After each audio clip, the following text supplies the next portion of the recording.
Il est 19h, bonsoir à toutes et à tous, c'est l'heure de votre journal. Tout de suite les titres de l'actualité.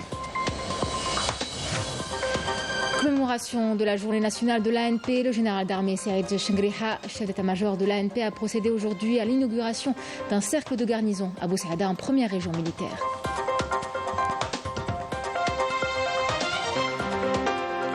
Implication de 3 candidats dans des affaires de corruption dans le processus de collecte des signatures individuelles.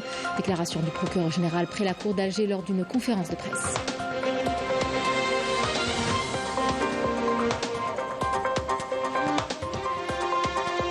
Validation hier par la Cour constitutionnelle de 3 candidats pour l'élection présidentielle du 7 septembre prochain. Leur portrait dans quelques instants. Signature imminente d'un protocole d'entente entre Sonalgas, Sonatrach et la compagnie italienne Eni. Il s'agit de mener ensemble des études de faisabilité sur un projet d'interconnexion des réseaux électriques entre l'Algérie et l'Italie.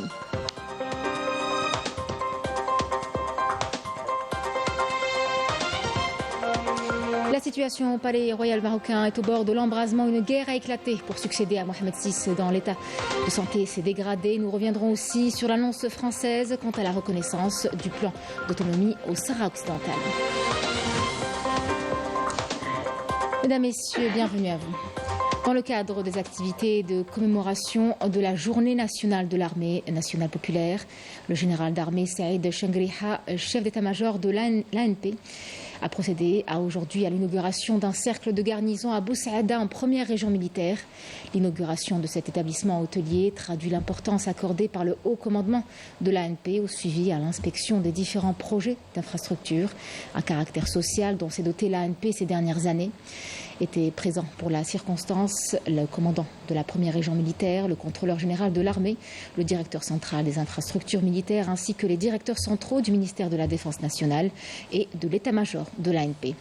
À cette occasion, le général d'armée a supervisé un exposé détaillé sur les différentes commodités et prestations fournies par le cercle au personnel des unités militaires déployées dans cette région. À l'issue, le général d'armée a visité les composantes de ce cercle et a reçu des explications exhaustives sur les services offerts et les commodités dont dispose cette infrastructure hôtelière.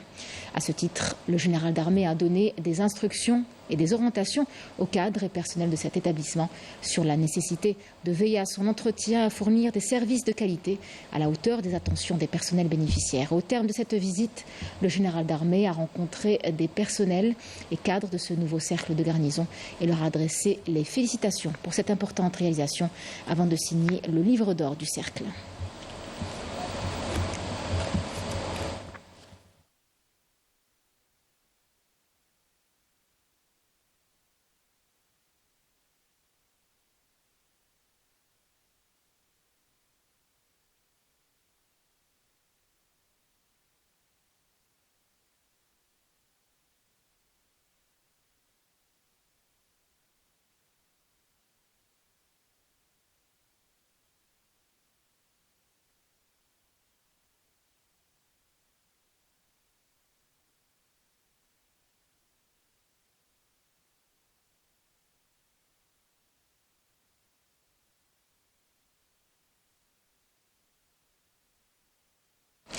Lors d'une conférence de presse organisée par le procureur général près la cour d'Alger, il a été révélé l'implication de 3 candidats dans des affaires de corruption dans le processus de collecte des signatures individuelles.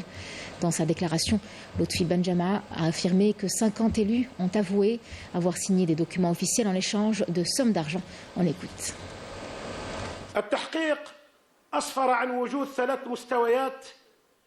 Pour ce qui est de la première catégorie, l'enquête a révélé, après l'audition de plus de 50 personnes en qualité d'élus sur procès verbal devant ces services d'enquête, où ils ont déclaré que la plupart d'entre eux ont reconnu explicitement avoir reçu des sommes d'argent oscillant entre 20 000 dinars et 30 000 dinars. La deuxième catégorie est la liste des intermédiaires qui ont recouru à la collecte et à l'acheminement de ces fonds entre élus de la première catégorie et les candidats aux élections. 10 intermédiaires ont été auditionnés et la plupart d'entre eux ont reconnu s'être malheureusement livrés à ces pratiques inacceptables. La troisième catégorie, les résultats préliminaires ont révélé qu'il s'agit de 3 personnes ayant postulé à la candidature à l'élection présidentielle.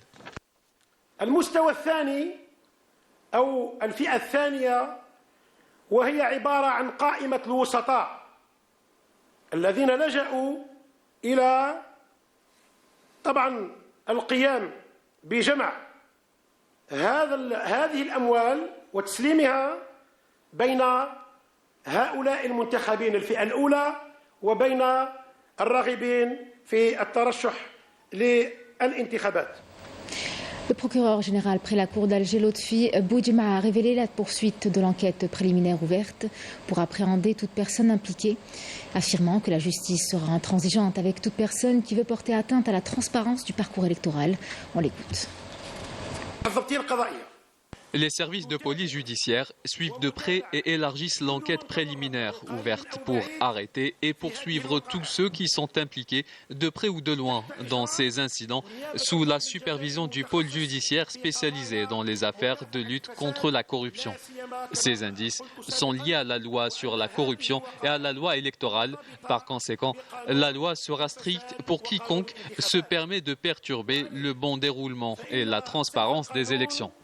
سيكون صارما وسيكون حادا ضد كل من يسمح لنفسه بالمساس وتعكير الصفو الانتخابات والمساس بنزاهتها ومصداقيتها. هذه المحطة الهامة من أجل بناء دولة القانون لا بد أن تكون محل حماية قانونية ومتابعة صارمة من La Cour constitutionnelle a annoncé hier avoir validé 3 candidatures en vue des élections présidentielles prévues le 7 septembre prochain, qui sont par ordre alphabétique en arabe: Youssef Aouchiche du FFS, Abdelmadjid Tebboune, candidat indépendant, et Abdelali Hassani Shrif du MSP.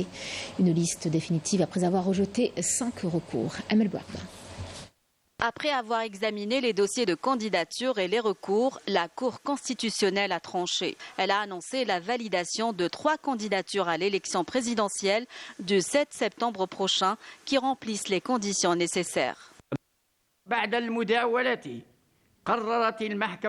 La Cour constitutionnelle a décidé que 3 recours sont acceptés dans la forme mais rejetés dans le fond pour non-fondement. Le 4e recours sera rejeté dans la forme et le fond pour n'avoir pas été soumis dans le délai légal.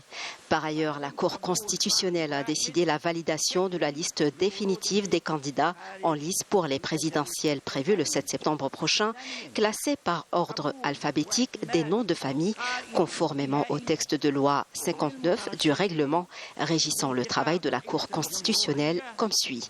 Premièrement, Aouchiche Youssef comme représentant du Parti des forces socialistes, Abdelmadjid Tebboune en tant que candidat indépendant et Hassani Shrif Abdelali pour le mouvement de la Société pour la paix.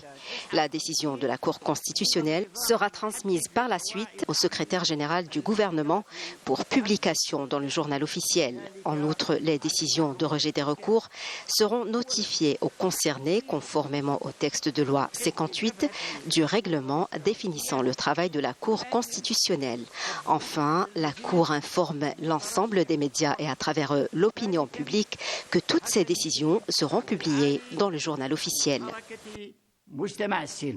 Après l'annonce de la liste définitive des candidats à l'élection présidentielle, une conférence de presse a été animée par des membres de la Cour constitutionnelle concernant le traitement des dossiers de candidature et les recours. Nous avons étudié tous les recours. Nous avons travaillé, comme l'a dit Monsieur le Président de la Cour ce matin, et nous avons travaillé du samedi au mardi, tout le temps. C'était vraiment une audience, si je puis dire, ou une réunion de travail ouverte. Une fois que nous avons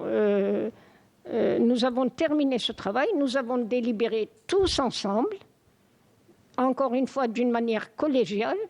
Je veux dire par là qu'il n'y a aucun membre ou 2 membres qui ont travaillé seuls. Tout le monde a travaillé ensemble, toujours sous la direction, le contrôle et le suivi de Monsieur le Président de la Cour, bien évidemment. Une fois que nous sommes rencontrés, nous avons délibéré, redélibéré, et nous sommes arrivés à la conclusion du communiqué de ce matin. 4 recours rejetés au fond, parce que infondés, et un recours rejeté en la forme, parce que hors délai. Les décisions de la Cour constitutionnelle sont transmises au secrétaire général du gouvernement pour publication au journal officiel. Les 3 candidats en lice débuteront la campagne électorale le 15 août prochain pour présenter leur programme. Et on vous propose à présent les portraits des 3 candidats à la magistrature suprême. Commençons par le premier secrétaire du Front socialiste, le FFS, Youssef Aouchiche. Un portrait dressé par Majda Jahmoun. Né le 29 janvier 1983 à Borni, dans la wilaya de Tizi Ouzou, Youssef Aouchiche est une figure montante de la politique algérienne. Diplômé en sciences politiques de l'université d'Alger, il s'engage très tôt dans le syndicalisme étudiant, montrant un intérêt marqué pour les affaires publiques. Après ses études, il se lance dans le journalisme, puis devient attaché parlementaire, des rôles qui lui permettent d'affiner sa compréhension des dynamiques politiques et médiatiques du pays. Premier secrétaire national du Front des forces socialistes depuis juillet 2020, Aouchiche se distingue par son dévouement et sa capacité à occuper des postes clés. Adhérent au parti à seulement 19 ans, il gravit rapidement les échelons. Premier secrétaire de la section universitaire d'Alger, secrétaire national au mouvement associatif, à l'information et à l'organisation. Ses efforts aboutissent à son élection comme président de l'Assemblée populaire de Tizi Ouzou en 2017, puis comme sénateur en 2022. Lors du 6e congrès du parti tenu la même année, il est réélu à l'unanimité à la tête du parti. Suite à la décision du FFS de participation à l'élection présidentielle, Aouchiche est désigné comme candidat du parti lors du congrès extraordinaire en juin dernier. Il propose un programme ambitieux et appelle à l'unité et à la participation active de tous les Algériens pour construire un avenir meilleur. Le deuxième portrait concerne le président Abdelmadjid Tebboune qui se présente à sa réélection en tant que candidat indépendant. C'est avec Marim Damis. Abdelmadjid Tebboune, le président actuel de la République algérienne, démocratique et populaire, candidat indépendant pour un second mandat présidentiel, a su dépasser les charges politiques traditionnelles pour forger un modèle de gouvernance innovant et distinctif. Tebboune incarne une quête de modernité tout en restant ancré dans les valeurs fondamentales de la nation. Né le 17 novembre 1945 à Mishriya, dans la wilaya de Naama, Abdelmadjid Tebboune n'est pas un novice en politique. Diplômé de l'École nationale d'administration, il a entamé sa carrière dans les années 70 dans l'administration locale. Il a occupé à plusieurs reprises les postes de secrétaire général et de wali dans différentes wilayas, où il a laissé une empreinte durable grâce à ses efforts reconnus par les administrés. Abdelmadjid Tebboune a occupé plusieurs postes ministériels, notamment en tant que ministre des collectivités locales, de la communication, du commerce et de l'habitat. À la tête de ce dernier, il a lancé d'importants programmes de logement sous diverses formules, notamment le programme AADL, devenu un modèle de réussite. En 2017, après sa nomination en tant que Premier ministre, ses déclarations sur la nécessité de séparer l'argent de la politique ont provoqué une grande polémique. Des propos considérés comme audacieux et visant à réformer le système en profondeur. Tebboune s'est imposé comme un leader déterminé à défendre l'intérêt national. À une période où l'Algérie était au bord de l'effondrement et faisait face au mécontentement populaire et à la corruption qui l'a gangréné, le choix s'est porté sur Abdelmadjid Tebboune, élu en 2019 grâce au mouvement populaire béni du Hirak. Durant son mandat, il a lancé plusieurs chantiers, à commencer par la révision de la Constitution, la lutte contre la corruption et les corrompus, allant jusqu'à récupérer des milliards de dollars détournés. Il a établi une économie solide malgré une crise économique mondiale, des tensions géopolitiques complexes et la pandémie de Covid-19.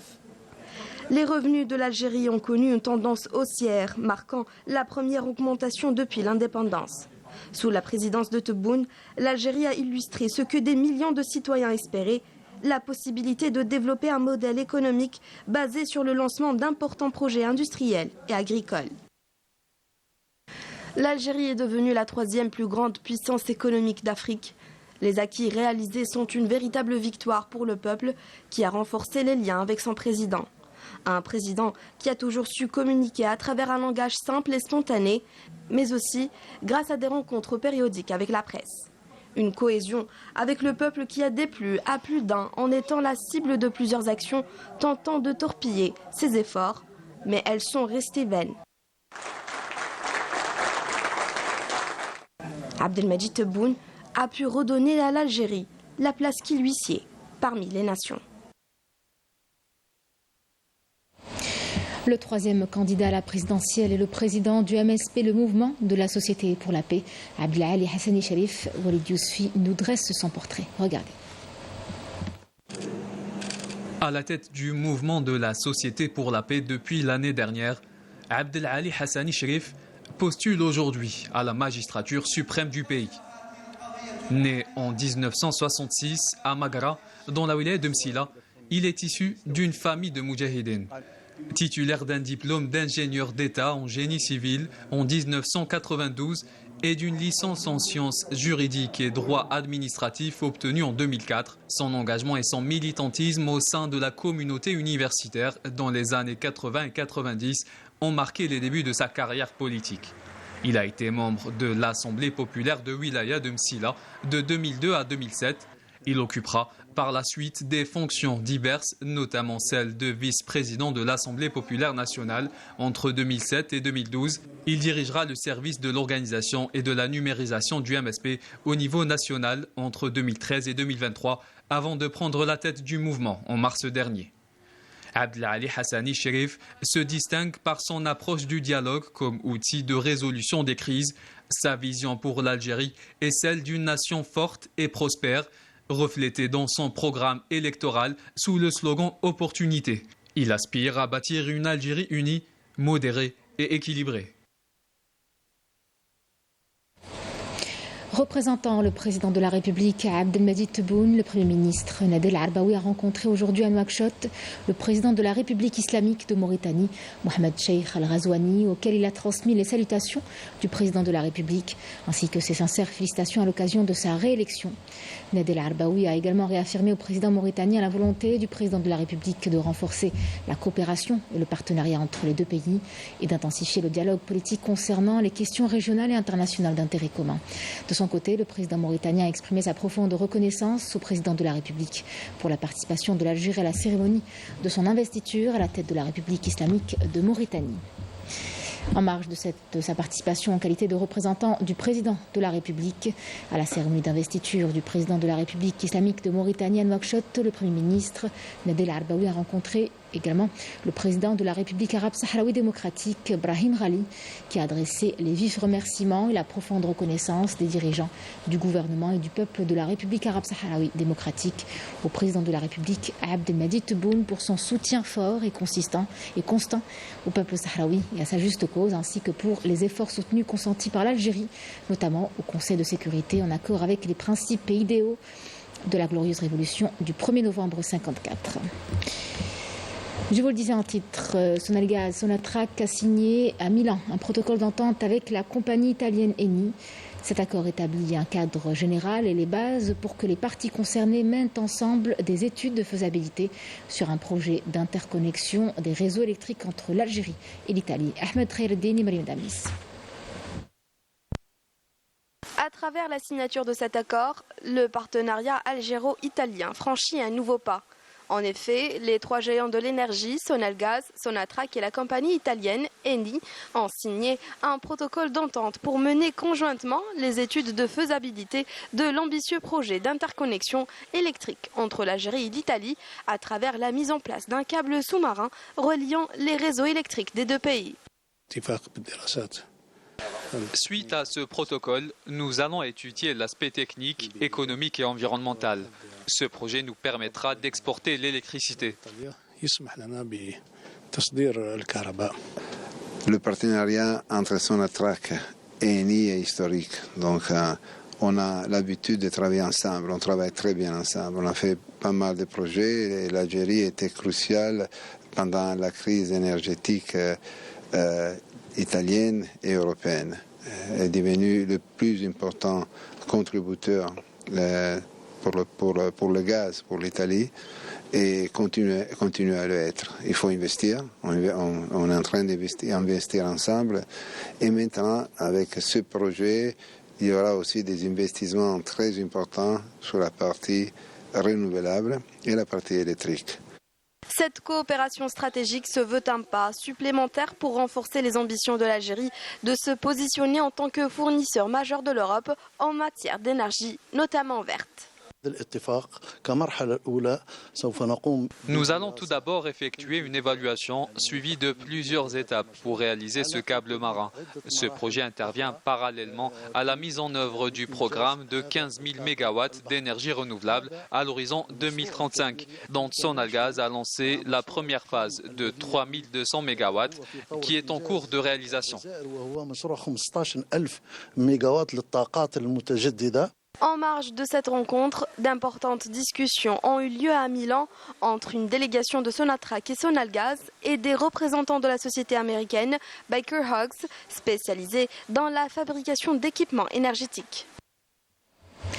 La situation au sein du palais royal marocain est au bord de l'embrasement. Une guerre féroce a éclaté pour succéder à Mohamed VI, dont l'état de santé s'est dégradé.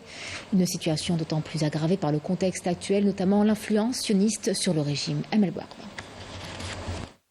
Rien ne va plus au sein du Marzane. Depuis quelque temps, le pourrissement a en effet atteint son paroxysme au sein du palais royal où une guerre de succession sans merci fait rage. Les services de sécurité et les militaires marocains s'affrontent au sujet d'une guerre sur le trône pour succéder à Mohamed VI dont l'état de santé est déclinant. Une situation qui a donné lieu à des luttes intestines sanglantes entre la garde privée du prince Rachid et celle du prince héritier Hassan, le fils aîné du monarque. Donc c'est vrai que cette question est posée avec beaucoup d'acuité, que logiquement la succession se fera de façon verticale, donc père vers fils, ce serait son fils qui prendrait le pouvoir, mais qu'il semblerait qu'il y ait quelques tiraillements dans la famille entre les sœurs, le frère, enfin tout un tas de personnes comme ça de l'ombre qui ont intérêt aussi à ce que ce pouvoir ne se fasse pas avec un jeune homme inexpérimenté comme le fils de Mohamed VI. C'est pas encore d'actualité, mais il n'en demeure pas moins que la question effectivement de la succession aura un enjeu politique national et international considérable. Tout cela se passe à un moment où l'influence sioniste s'impose sur toutes les décisions du Marzane. Le pays est passé totalement sous contrôle de l'entité sioniste, notamment depuis les accords de normalisation dont l'architecte n'est autre que le très controversé conseiller du roi, André Azoulay. Ce dernier a d'ailleurs été décoré de l'une des plus hautes distinctions de l'entité sioniste pour service rendu.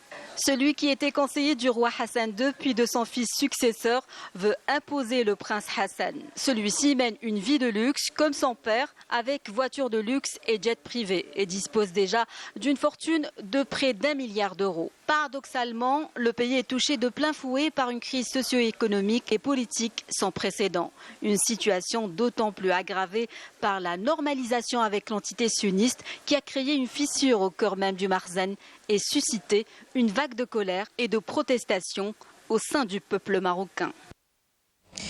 L'Algérie a exprimé il y a quelques jours sa profonde désapprobation de la démarche adoptée par la France après la reconnaissance du plan d'autonomie au Sahara occidental. Une grave dérive qui torpille les efforts de l'ONU qui inscrit cette colonie depuis des décennies sur la liste de territoires en attente de décolonisation. Les réactions ont suscité une décision qui a suscité de vives réactions puisqu'il y a une partie de la classe politique française qui a rejeté cette décision française. Alors Hamouche. Encore une fois, la diplomatie française s'est prosternée devant la monarchie marocaine à travers la lettre d'Emmanuel Macron adressée au roi du Marzane dans laquelle il juge que le plan d'autonomie du Sahara occidental proposé par le royaume marzénien serait la seule base pour régler le conflit. Il n'en demeure pas moins que cette lettre constitue une grave dérive qui bafoue la légalité internationale, cautionne l'occupation marocaine des territoires sahraouis au mépris de la volonté du peuple du Sahara occidental. La classe politique française n'a pas tardé à réagir.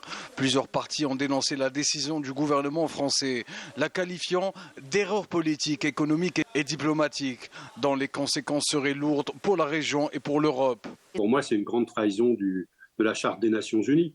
C'est quelque chose qui est choquant, qui va choquer beaucoup de Français. Que mon pays aujourd'hui j'allais dire se couche, parce que c'est un peu ça, se soumettre totalement aux desiderata du royaume, c'est choquant. Le royaume, depuis des mois, voire des années, fait un peu un chantage à la France pour qu'elle reconnaisse la marocanité. Jusqu'à maintenant, les pouvoirs politiques, le président de la République, ont résisté à cela. Et c'était tout à leur honneur.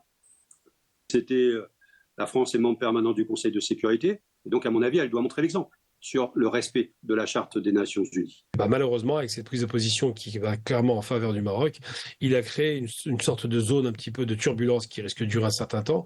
Et les conséquences directes sont sans doute, évidemment, déjà le rappel de l'ambassadeur algérien. Donc la relation entre l'Algérie et la France s'est largement dégradée, mais surtout les conséquences liées à l'économique, aux différents partenariats qui avaient été signés, à une relation apaisée qui va de plus en plus se tendre. Aujourd'hui, M. Macron a, je ne sais pas sur quel conseil, pris une position qui ne correspond pas d'ailleurs à ce que l'ONU dit, qui ne correspond pas à la posture de la France, qui est membre fondateur du Conseil de sécurité, elle en fait partie, 5 membres permanents, et surtout qui ne correspond pas au plan de 91 de Jen Baker, qui proposait tout simplement une consultation du Sahraoui pour savoir si oui ou non il voulait être rattaché au Maroc. La fin justifie les moyens et cette décision vient mettre à nu les calculs machiavéliques d'un ancien système colonisateur au profit d'un autre pour des intérêts suspects qui ont de tout temps méprisé les peuples à leur droit à la liberté et l'autodétermination.